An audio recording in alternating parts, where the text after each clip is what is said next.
पे थे तो वो छठा क्वेश्चन आ जाएगा और पांचवा आपका सिर्फ एक क्वेश्चन जाया होगा, और फिर आप टाइम की मैनेजमेंट हो जाए और आप उस 12 घंटे के अंदर अंदर किसी भी तरह से पेपर अटेम्प्ट कर लें। क्योंकि अब ये मोबाइल पे भी हो जाता है और मोबाइल पे भी आप इजीली अटेम्प्ट कर सकते हैं। अगर आप ट्रैवल में हैं, अगर आप कहीं भी हैं, तो अपना शेड्यूल इस तरह से बनाएं कि आपका वो टाइम 9 AM से 9 PM तक आप उसमें कहीं भी किसी स्टेज के ऊपर आके उसको अवेल कर लें। और अगर आप इत्तेफाक की बात है किसी इमरजेंसी की वजह से आपका वो मिस हो गया, तो फौरी तौर पे अपने सब्जेक्ट टीचर को व्यू ईमेल से विद सॉलिड रीजन अपना रीजन के साथ एक्सप्लेन करें टीचर को कि टीचर ये वजह थी, ये प्रॉब्लम हो गया था जिसकी वजह से मेरा ये ग्रैंड क्विज मिस हो गया है, लिहाजा मुझे कंपनसेट किया जाए। तो मे भी यूनिवर्सिटी कोई फैसला करे और आपको फिर वो कंपनसेट करे। बाकी रहा सिलेबस का कि इस ग्रैंड क्विज में कितना सिलेबस आएगा। इन शॉर्ट तो ये कि लेक्चर नंबर 1 से लेकर लेक्चर नंबर 22 तक। अच्छा, कुछ सब्जेक्ट तो ऐसे हैं कि उसके अंदर 5-5 मिनट का या 3-3 मिनट का लेक्चर है, उसको कहते हैं मॉड्यूल। तो जैसे CS 101 में तो कोई 300 मॉड्यूल हैं। तो अल मुख्तसर मैं ये कहता हूँ कि आधी किताब, जो भी आपकी किताब है उसकी आधी किताब आपने मिड टर्म के लिए तैयार करनी है। और कुछ सब्जेक्ट टीचर ने अनाउंसमेंट के अंदर, LMS में जो अनाउंसमेंट आती है वहां पर ये बताया हुआ है कि जनाब अली आपके मिड टर्म में फलां फलां टॉपिक जो है इंक्लूड नहीं होगा, तो आप वो टॉपिक एक्सक्लूड कर दें और फिर बाकी की तैयारी कर लें।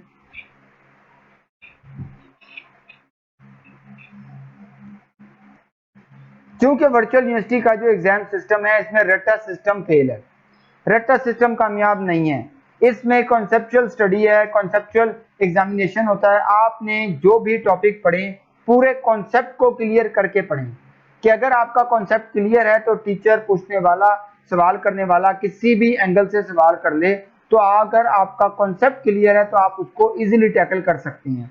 तो कोशिश करें अपने टॉपिक्स के तमाम कॉन्सेप्ट क्लियर करें ताकि आपसे जब कोई सवाल आपके सामने आए तो आपके हाँ मुझे इसके बारे में पता है और इसका ये जवाब है। तो हमारी वर्चुअल यूनिवर्सिटी में रट्टा सिस्टम नाकाम है, रट्टा सिस्टम की बिल्कुल ज़रूरत नहीं है, सिर्फ कॉन्सेप्चुअल स्टडी आपने करनी है। तो यहाँ तक आपको मैं यहाँ तक मैं आपको बात अपनी ख़त्म करता हूँ कि आप मज़ीद इस डिटेल्स को देख लें, इस पूरे चार्ट को देख लें, इसमें आपके जहाँ जहाँ भी सब्जेक्ट्स हैं उनको हाईलाइट कर लें।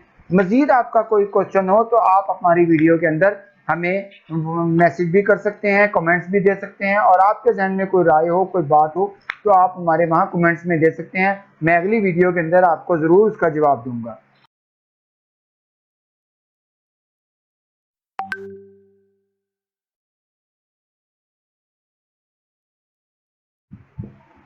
अस्सलामुअलैकुम।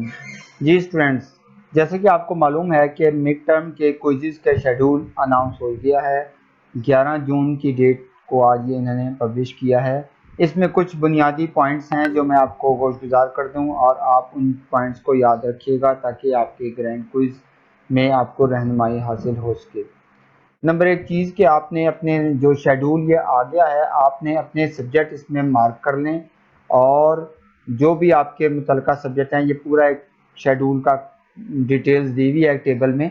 आप अपने मतलूबा सब्जेक्ट जो आपके हैं वो उसको मार्क कर लें या हाईलाइट कर लें और इसको नुमाया कर लें। उसके बाद इस पे डेट लिखी हुई है हर कॉलम के टॉप पर कि ये पहला पेपर 22 को होगा, फिर 23 को, 24 को, 25 को, और इस तरह से ये तमाम सब्जेक्ट्स के पेपर होंगे। और एंडिंग जो पेपर होगा वो होगा 2 जुलाई को एंडिंग पेपर होगा। इसमें कुछ बुनियादी चीज़ें हैं। एक तो ये कि आपने अपनी डेट का ख़ास ख्याल रखना है क्योंकि ग्रैंड क्विज़ की वेटेज ज़्यादा है बनिस्बत आम जो आपके जनरल क्विज़ आते हैं। जनरल क्विज़ 10 नंबर का होता है, जबकि ग्रैंड क्विज़ आपका नेमुल बदल है मिड टर्म एग्ज़ाम का। बहुत अच्छा ये आपके पास चांस है और आप इसको कतई भी मिस ना कीजिएगा। ग्रैंड क्विज़ में आप इजीली अपने क्विज़ को अटेम्प्ट कर सकते हैं और इसकी वेटेज 15% से 20% है। कुछ बच्चों ने मेरे से सवाल किया था कि सर इन्होंने अनाउंसमेंट लिखा है कि ग्रैंड क्विज आएगा या असाइनमेंट आएगी, तो उसका मैं ये वजाहत करता हूं कि कुछ सब्जेक्ट ऐसे हैं जिसका ग्रैंड क्विज नहीं हो सकता।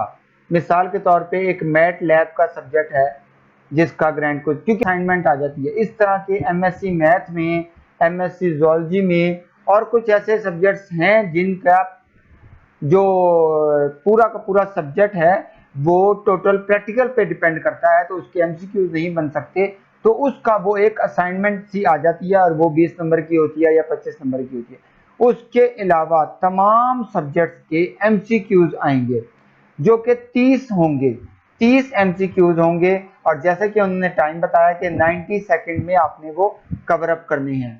अब जो 30 एमसीक्यूज होंगे वो 30 मिनट में होंगे और एक एमसीक्यू के लिए 90 सेकंड्स दरकार हैं। जैसे कि आमतौर पे आप 10 नंबर वाला क्विज करते हैं, वो भी आपको इसकी प्रैक्टिस हो गई होगी कि जैसे ही अगर आप 90 सेकंड पूरे होते हैं तो वो क्विज चला जाता है। अगर आपने उसका कोई भी आंसर नहीं लगाया तो उसको मार्क नहीं किया तो उसके 0 हो जाते हैं और फिर नेक्स्ट क्विज ऑटो आ जाता है। तो इस तरह से इसमें भी ऐसे ही है, अगर आपका ऑन कर लेते हैं क्विज और उस वक्त आपने उसका 90 सेकंड तक जवाब नहीं दिया तो आपने वो क्विज चला गया और फिर दूसरा आ गया, फिर तीसरा आ गया। टोटल एमसीक्यूज होंगे 30 में से आपने कोशिश आपकी होनी चाहिए कि जैसे कि वेटेज उसकी 20% है या कुछ की 15% है, तो आपके 30 में से कुछ नहीं तो 15 लाजमी ठीक होने चाहिए। वैसे तो कोशिश ये होनी चाहिए कि आपके 30/30 ठीक हों बिल्कुल, लेकिन उसके लिए आप कोशिश करें कि आपके कम अज कम 15 लाजमी ठीक हो अगर आपने पास होना है तो ये एक रफली एस्टीमेट है और हमारी और आपकी कोशिश ये होगी कि इसमें आपके 30 में